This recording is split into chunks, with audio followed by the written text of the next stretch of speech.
Hey guys, what's up and welcome to another episode of 2-Bit Talks, and today we're doing our E3 wrap-up? E3 wrap-up. It's our very special E3 wrap-up, and we also promised we would do videos after our previous video series on what we thought was going to happen, and now we're going to talk about what's actually happened. Got some notes here, and we're going to be talking about, first and foremost, Xbox's E3 conference this year, and people have kind of already gotten my ideas or my thoughts on it, but what about yours, Jonathan? What do you think? My prediction failed. That I thought that Microsoft was going to more aggressively, this would be their push into the VR, AR space, and they didn't say shit about AR. They didn't say shit about HoloLens that I heard. It was all about new hardware, new games, but nothing about VR. No console VR system, no partnership announcements, nothing like that. So it was sort of like a letdown to me in that area. Yeah, and I actually watched an interview where they asked Phil Spencer, head of Xbox, about that, and he said the reason they haven't really pushed it is because his customers haven't been asking for it. Yeah. Like, I think initially what it is I really do think that they were, last year they hinted at it, remember? Last year they're like, oh yeah, Oculus, Fallout 4, VR on, the Xbox Scorpio at that time. And I think what happened is the PS4 Pro and the PSVR came out last year, at the end of last year, and it's been lukewarm, and so I think Microsoft is now going, well, wait a minute, let's hold back, let's not go full in. Which, I mean, to their credit, might be a smart move at this point. He did say, though, as far as Microsoft's concerned, it might not be focusing VR for consoles, but he said, but we're definitely doing it in the PC space. Right. They are. The whole HoloLens thing is PC driven, and they're doing partnerships with Oculus and I think. Yeah. So Microsoft's still going to have their hand in the pie. It's just, I think they're letting Sony take the lead on consoles. Yeah, and there's not going to be a bundle of an Xbox VR headset with the Xbox One X. Yeah. Which is a nice segue into the Xbox One X. That's correct. Yes, the Xbox Scorpio. The Scorpio was a better name than Xbox One X. I think the at this point, I think the nomenclature might be a little bit confusing for some people, especially like you mentioned, grandma's shopping at Target for their grandchildren. This Christmas. There's going to be a lot of Xbox One S's bought in lieu of the One X because Granny's going to say, Xbox is Xbox. This one's $200 cheaper. Yeah. And a lot of pissed off preteens. This doesn't do 4K, you stupid bitch. Oh my god. Yeah, it's just like, it still gets on my nerves because it's like SX. Yeah. I don't, a person offhand will hear that and just think, they do want the S. I heard S. The Xbox One S, it does do 4K, right? Yeah. It does do HDR, right? It does, it won't do true 4K gaming. Mm-hmm. But it does have an Ultra Blu-ray, 4K Blu-ray player in it, and it supports high dynamic range. So if they knew they were going to do the Xbox One X, what was the point of them making and marketing the S? The S? Money grab? Test the waters? No, and Phil, actually, this is why I think, and then we'll get into the price point too, this is why I think, because I was very doubtful of this, but after I saw that interview with Phil Spencer, maybe that's his job, was to sell it, and it sold me on his idea, the way he thought about this. But essentially, was it last year or the year before last, I came out with a Pro controller, and it was $150 for that controller. And even me and everyone said, who the fuck is going to buy a $150 controller? They couldn't keep it on the shelf. Just have paddle shifters. Yeah, paddle shifters, but they couldn't keep it on the shelf. Yeah. It's been a success. And all that, and there's this, and he pointed out there's a specific, it's for a niche market. He's not expecting everyone to buy an Xbox One X. And he goes, and if you don't want to dish out $500, we have the Xbox One S there for you. It's their pretty much it's their economy bundle. So yeah, it's not going to do it's not going to be on the high end like the X is, but you can still play all the Xbox games on the S, and it's affordable, so you don't have to buy that. They even asked him about the original Xbox, and he goes, if someone bought the original Xbox and they don't want to get an S or get an Xbox One X, they're a great customer. They're a valuable customer because Is the Xbox One going to remain on sale through next year? Xbox One? The original Xbox One, I think, is gone. So they followed Apple's sort of sales if model. you noticed at E3, there was no original Xbox One shown. Whenever they would show, it would be the S and the X together. So the original Xbox is gone. Similar to Sony, Sony did the same thing at their conference. If you ever noticed, they were showing the Pro and the Slim. The original PS4, it's out of the picture. Right. It's old hat now. Yeah. So they moved to basically a two system. They both do HDR, but one of them's the beefier version, the other one's the economy version. Yeah, essentially, one is for the hardcore gamer who wants the absolute best out of their system. That has a 60-inch 4K curved LED TV. And then the other is for, maybe it's someone who wants to play, games, but they don't want to, Casual. Yeah, maybe a second system for a kid in a room, an old flat panel, LCD 1080p or something. Because all the games are going to still be, it's not like you're missing out. I think eventually once they sell enough, they'll start doing, this is only going to be on the Xbox One X. Yeah, Xbox One X exclusive. Yeah. Maybe that's what the X stands for. Exclusive. But yeah, the price point, a lot of people are mad about the $500. It is quite high. It is quite high, but remember, for a whole year, everyone at Xbox was telling you it's going to be a premium console whenever they were asked about the price. So you can't be that mad because they stressed to everyone. So it wasn't a surprise. It was like, this is going to be a bit more expensive than... Like I said, it's the Apple sales model. You have a great device, right? The Xbox One S. And that's like the iPhone 7, 32 gigs. And then you have the Xbox One X, which is like the iPhone 7 Plus, 256 gigs. If you look at the difference in price between those two devices, even though they're essentially the same device, running the exact same software, it's a gigantic $500 leap. So I mean, the difference between the S and the X it's really going to come down to personal preference. Do you want to pay the extra money? Do you think it's worth it for the extra features that you get? And the Xbox One X is an absolute beast. And small too. Yeah.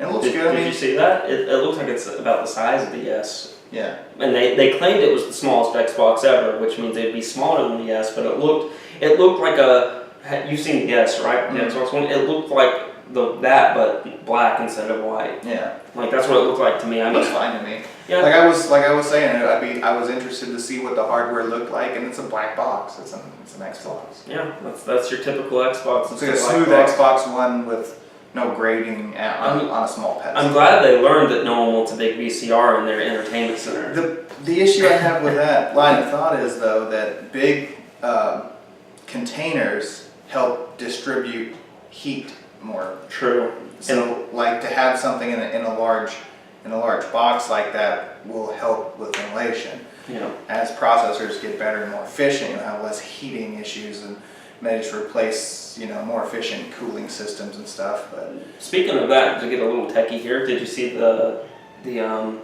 one of the ways they're keeping the system cool? They're using a vapor chamber inside. Yeah, the Samsung does that with some of their phones right now. It's basically vapor cooling. Vapor cooling. Yeah. So it's like a little vial that changes pressure or whatever when it helps draw heat away from the components. Oh, okay. It's like liquid cooling, except it's not liquid; it's a vapor, I guess. So are video games taking a lot of pages from the cell phone industry, or just new technology is going to be integrated into every sort of new peripheral. Yeah. Well, I don't even know if it's new technology. I just know it's Well, moving on to the $500. conference, we've talked about this. I'll have a couple of questions for you at the end of this, but moving on to the games, and honestly, this is the most disappointing thing for me. They showed a lot of exclusives. I think it was like 40 games, and like 22 of them were Xbox/Windows 10 exclusive. Product placement.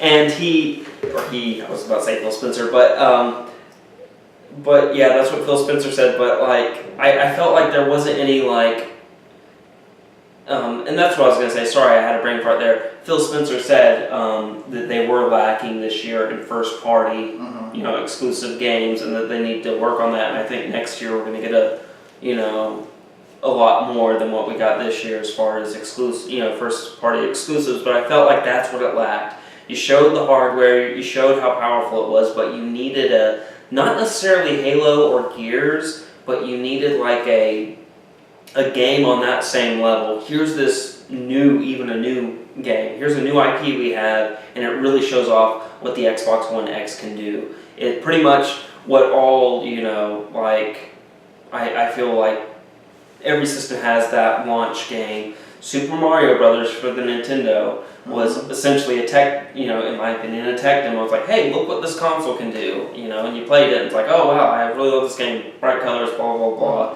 Fast forward, Sonic, the original Sonic the Hedgehog, did that, just showing you what the system was capable of. And I felt like that's what they were lacking, and if they just had a game that really showed that off, I think they were thinking the third parties. I think they thought that the Assassin's Creed Origins game and the new BioWare game was going to be there, look at this, but Anthem, but that's multi-plat. It's gonna, it's not just gonna be... I mean, don't get me wrong, they both looked great. Yeah. I mean, at this point, to me, I'm not a huge Assassin's Creed fan.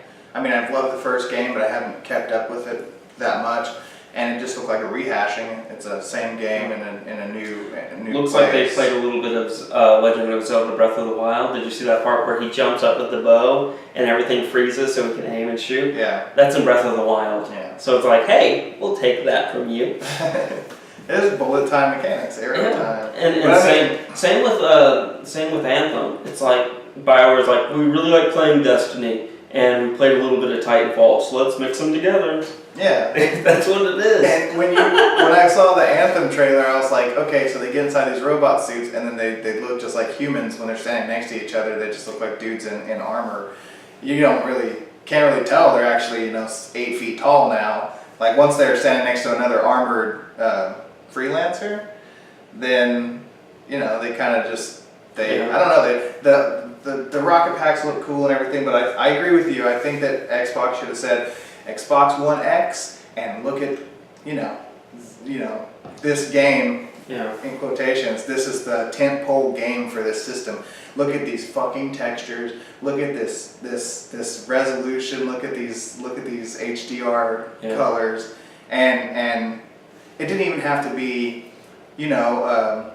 Star Wars Battlefront 2 or anything like that. It could have just been something quirky, like just like an RPG or something, like a classic RPG, like a really good looking RPG. And to mention, Breath of the Wild again was on 2 systems when it launched. It launched with the Switch, and it was also on the Wii U. Yeah. But it was when the Switch launched, that was here's the game for it. So you don't even have to worry about the whole we need it also to run on Xbox One and Xbox One S. I mean, it can run on because it's all the same system. It's all Windows 10. But I'm saying I felt like they should have had that game, Breath of the Wild or that, It's something that you wouldn't feel right playing on something besides the X. Or I would even have loved to, because Sea of Thieves, I'm very disappointed, by the way, I'll mention that, it's not coming out till next year. If that would have launched, because everyone's wanting this is like one of the most highly anticipated games for Xbox is Sea of Thieves, and it's coming out in 2018. That's great, they're working on the game to make sure it's really good. But to me, I felt like even if they would have been like, it launches with the Xbox One X this November, that would have given them that extra nudge over the finish line. I felt like they got to the finish line, but they didn't seal the deal on the on their conference. That's what they were lacking. They got to the point, to that line of, and here's the reason why you need to buy an Xbox One X, but they never, I felt, crossed it for the average consumer. Right. But they did mention and talk about a lot of games that more casual and indie fans are really excited about. Lots of, like Cuphead. Cuphead. I can't wait for Cuphead. I don't know what that is. You haven't seen it? I've not seen Cuphead. Well, you're gonna have to watch it. It's pretty much like a 1930s cartoon. Yeah. It's all hand drawn, the levels and everything. Really? All hand drawn, and pretty much Cuphead and I think his buddy, it's a Mughead, make a deal with the devil, and they have to go defeat bosses and all that, like old school platforming. It's really awesome. It just looks beautiful. It looks really awesome. I'm so excited for it. Coming out this September, $20. Right, on Xbox One. On Xbox One and of course Windows 10, but it's going to be exclusive to Microsoft. Right. And it's been one of it's probably the most anticipated indie game for the Xbox. Once you see it, you'll be like, I gotta play that. It's a beautiful looking game. I enjoy games like that. It seems like more up my alley would be like the Portals and the Unraveleds. I like beautiful platformers and puzzle games. That's why I was really excited to see the trailer for Last Night. Last Night? Yeah, that's the one that's like a sort of like set in a Blade Runner. It's kind of a Blade Runner world. I've since read some things about it that have kind of...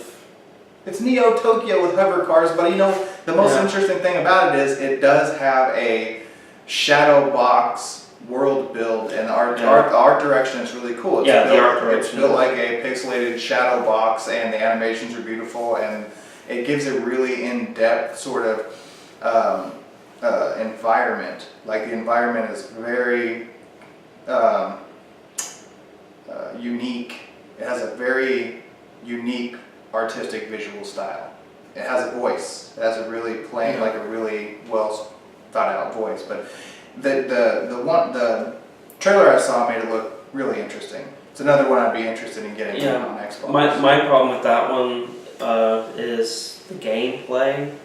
I'm not sure about, it didn't really show me about the gameplay, but I was excited for it, and I won't get into details because I don't really feel like talking about it, but essentially the synopsis of the game and kind of some of the people who've worked on it, it seems like this actually has a political bent to it on society, and it's a political bend that I don't necessarily agree with, and that's why I'm kind of going, I'm not sure about this. I'll have to do a little bit more research if I Yeah. find out. That was the thing. It's like pro-Nazi. That's the thing. It's like I was like, oh, I'm excited for this game, and then Tanny was like, really? I know you're excited, but there's some news that has come out about this, and she showed it to me. I'm like, God damn it. I'll have to read it then. I have no idea. We'll discuss it later. Well, and again, it looks like it's going to be a beautiful game, and it's just like one person who was a part of the project, so it's not like everyone in the project thinks this way. But anyway, we'll talk about it off air.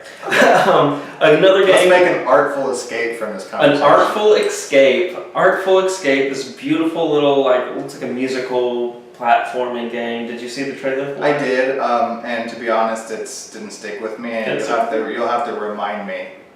Well, it doesn't look like a game that I would be like.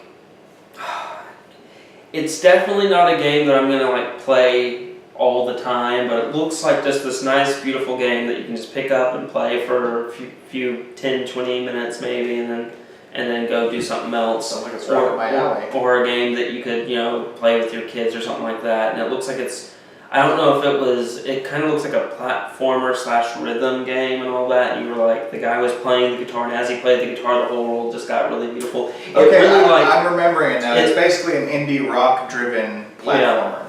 And the guy has a guitar. Yeah, and what I love about this too, and as much as they showed off the Xbox One X and drove home, I sat there and thought, this is the one thing that sold me on it.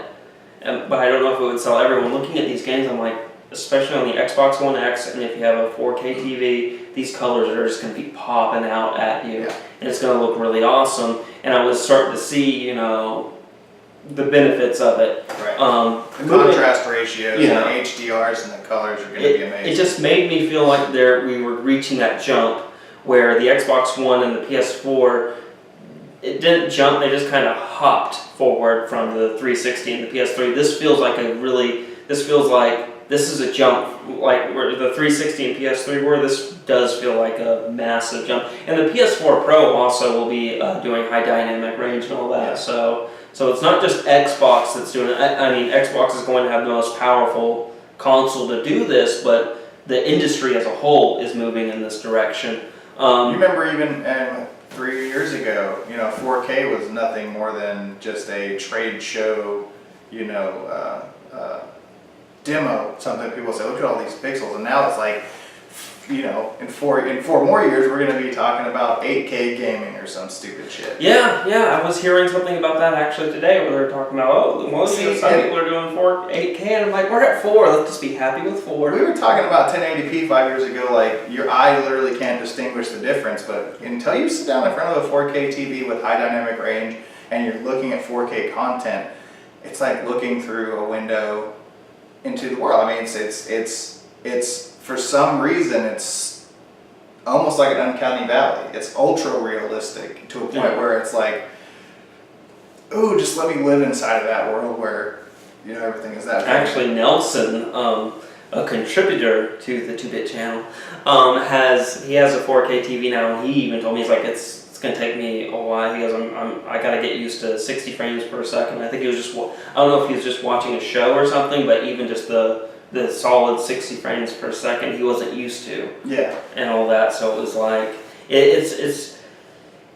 I'm looking forward to it. It's gonna be a time. Another game, of course I've mentioned this before, is Super Lucky's Tale. Now this was the game a few years ago, was it a few years ago? Has it been 2 years? I think it's been almost about 2 years since the 2-Bit podcast days. But we talked about a new Conquer game, and it was going to be on the HoloLens or whatever. Well, this was that game. It ended up being this fox, and it looks, I don't know if you saw it, but it looks like your old school platformer. Was it on HoloLens? HoloLens, yeah. Excuse me, burping. Yeah, it was. I believe it was on their HoloLens game to show off. It was like a game that was on there to kind of show what you could do with it or whatnot. But it looks like the Xbox version, so it's going to be a controller in your hand and you play it, and it looks like you could say it's Conquer / Donkey Kong 64 / Mario 64 / Crash Bandicoot, like an old school 3D platformer, which I think is sorely needed because we've just, from about the PS2 / Xbox forward, it's been... You can't have a 3D cartoon platformer without selling a bunch of fucking figurines to go with it. Yeah, there's that. Yeah, I forgot. That's been the only place where it's thrived, where everything else has been, it's got to be a shooter, a first-person shooter, or a third-person shooter, or a third-person stabby McStab game, and it's always like, it's kind of been that... Stabby McStab. Stabby McStab.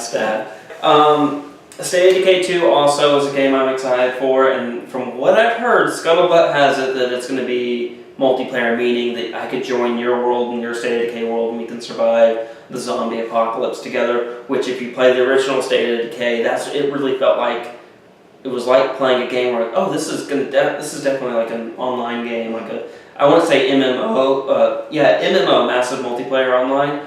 It really had that feel to it, but it was all offline, so it was like weird. It was like you were playing offline by yourself, and it felt like that was a feature it needed. State of Decay 2 is going to have that, so excited. They didn't show too much. I guess we'll see more later on, maybe Gamescom coming up. But yeah, all in all, I still stand by what I originally thought. I think Microsoft had a decent conference, but they didn't do enough to really wow me. I feel like it's like, okay, I'm excited for some of the games you're coming out with. Forza looks amazing. Forza, yeah, but I don't thank you for reminding me. They did the fucking car thing again. Every goddamn year, goddamn fucking car, it raises from the roof, or they do a weird little stage transition. I don't give a shit about the fucking Porsche. I don't care. A car I'm never going to drive and I'm never going to own. Oh, you can play it in the game? Okay, show it in the game. You don't have to show a physical car on stage. They do that every goddamn year. It's a waste of money. It's a waste of money, and it's probably just to get, freaking middle-aged old dudes to go, a car! It's probably like cross promotion too. Yeah. They probably get paid to represent the brand on stage. Yeah, you don't have to put that. I think it's a waste of time on the stage. Just show the game. Well, it probably funds their whole freaking E3 spectacle in the first place. Just the money they get. Well, I did find out with that interview with Phil Spencer, he's like on the board for E3, like what they decide, what goes on and all that. So he had some say. He probably said, we have to put the car in there. It's in every show. Gotta have the car. Gotta have the car. And it's like, drawing a line in the sand. It's gotta be a car. Gotta be a car. And it infuriates me every year because it's the one part of the Xbox show I dread. Like, are they gonna do the car thing again this year? And every time they did the car thing, I don't care. At least they're consistent. At least they're consistent on one thing. It's like naming consoles not so consistent. Yeah. But yeah, ultimately.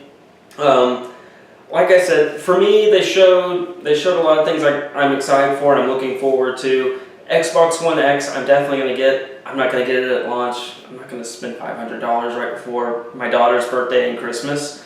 It's going to have to wait till later. But ultimately, I just don't think. Like last year, I was so, whoa, hold up. I forgot about the big announcement they did that did this was their big wow moment. Original Xbox backwards compatible. Yeah, we buried the lead on this one. Original Xbox. Like the reason I got an Xbox in the first place, like Splinter Cell, Tom Clancy's, something like that would be great to download and play again. Original Xbox titles. I already had the Master Chief Collection, but I would love to get more, backwards compatibility. Is it just going to be through the store, or is it going to be like... If you have the disc. You can put the disc in? Yeah. So it'll be just like the 360, you'll put the disc in and it'll read it, go, oh, there's Tom Clancy's Splinter Cell, and it'll start downloading the digital title for it. The problem is they did say it's going to be a much smaller library, and I can already see people going, oh, it's just going to be a couple of first-party games. I don't think so. I think it's going to be a decent amount. Mm-hmm. I don't know if it'll ever surpass 100 games, but I think they're going to have a handful of games, and something like Splinter Cell is very possible because Ubisoft is still around. Yeah, that's true. But what do they have to gain from giving away a free? They have to put in the work to pour it in. Well, not necessarily. They don't. All they have to do is give Microsoft the go-ahead, the license, like, okay, yes, here you can use the license. Microsoft will probably pay for and it. Microsoft does all the legwork on, getting it to where it will run on the system. And what was I about to say? And essentially they make money too, because once it goes backwards compatible, then you can go online and you can buy it. So then you're just buying it, and then Ubisoft's like, oh, well, money's on it. Yeah, it's a new market for these games that we don't see much money from anymore. And it gives Ubisoft a really good packaging deal they could do, because from what I've heard, it's not official, but I've been hearing some rumors that there might be a new Splinter Cell in the works. What if you could do that? Say it's like, hey, here's our new Splinter Cell game, and on Xbox One, if you pre-order, or even if you don't pre-order, if you buy it for Xbox One, you get a free copy of the original Splinter Cell, and it becomes a selling point for them that they can use. So it's a good thing. So I definitely think, and I'm going to call it once this, because it'll be later this year when this actually gets enacted, but I'm calling it right now.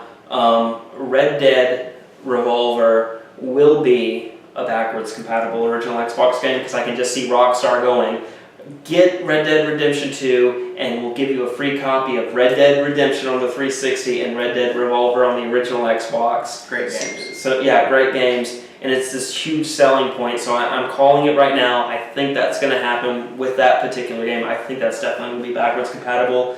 I think it's possible the Splinter Cell games, definitely the original Halos, Halo and Halo 2. And I'm thinking a lot of the original Xbox exclusives will also make their way, but I'm trying to think of a random game. There's some games I know that are not going to ever get on there.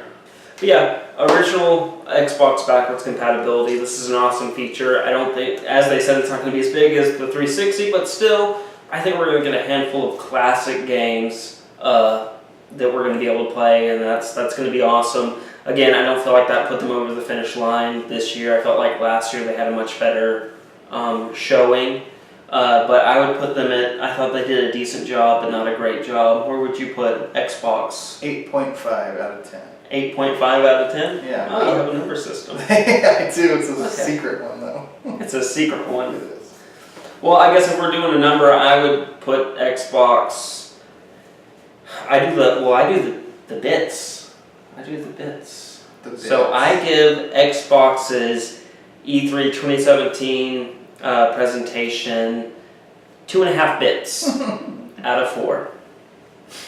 That's pretty good. 2.5 bits out of 4. Well, guys, thanks for watching this edition. We ran a little longer on this one than I thought we were going to. A little longer, and we rambled a bit, but there's a lot of information to process, and a lot of sticker shock and figuring it out. But all in all, this E3 had some surprising moments, and Microsoft in particular didn't really surprise us or blow us out of the water with any major announcements. Just sort of stuff that we predicted would happened. But yeah, all in all, it's a step forward. Yeah. Bearable. Oh, yeah, bearable. One last thing before we go, I did like the Minecraft crossplay. Yeah, Minecraft. Where you can play, if you have Minecraft on Switch, you can play with me on Xbox and vice versa. So they sort of already do that with the Windows 10 and Pocket editions, but yeah, cross-platform play on Minecraft is almost a no-brainer. Yeah. I'm sure Mojang is pushing for that more, even though Microsoft owns them.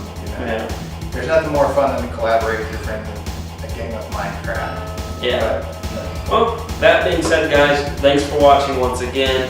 Please like, share, comment, and subscribe to the channel. And if you have any questions, please send them to us at 2BitJesus on Twitter. And of course, in the comment section, let us know what you thought of Xbox's E3 2017. Well, with that said, guys, stay safe.